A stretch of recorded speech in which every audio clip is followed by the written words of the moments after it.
America ప్రకృతి విపత్తులతో అతలాకుతలమవుతోంది. మొన్నటి వరకు కార్చిచ్చుతో వందలాది ఎకరాలు బూడిదిగా మారింది. అంతేకాకుండా కోట్లాది రూపాయల నష్టం జరిగింది. ఈ విపత్తు నుంచి లాస్ ఏంజల్స్ ఇప్పుడిప్పుడే కోలుకుంటోంది.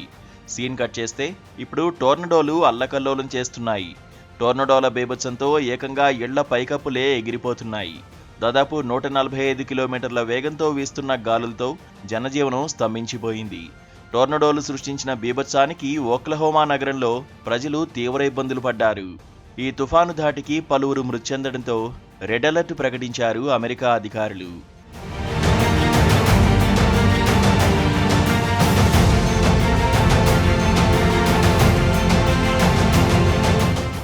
టెక్సాస్, ఓక్లహామా, లూసియానాలలో ఇప్పటికే 7 టోర్నడోలు విధ్వంసం సృష్టిస్తున్నాయి. గాలులు తీవ్రంగా వీస్తుండటంతో టెక్సాస్లోని శాన్ పాట్రిసియో కౌంటీలో సంభవించిన కార్చిచ్చు కారణంగా 20కి పైగా ఇళ్లు అగ్నికి ఆహుతయ్యాయి. పసిఫిక్ వైపు నుంచి వస్తున్న తుఫాను కారణంగా కాలిఫోర్నియాతో పాటు పశ్చిమ ప్రాంతాల్లో భారీ వర్షాలు కురుస్తాయని వాతావరణ శాఖ హెచ్చరించింది. తుఫాన్తో పాటు వస్తున్న బలమైన టోర్నడోలతో పలు నగరాలు, గ్రామాలు నేలమట్టమయ్యే అవకాశముందని ప్రజలు అప్రమత్తంగా ఉండాలని కాలిఫోర్నియా ప్రభుత్వం ప్రకటించింది.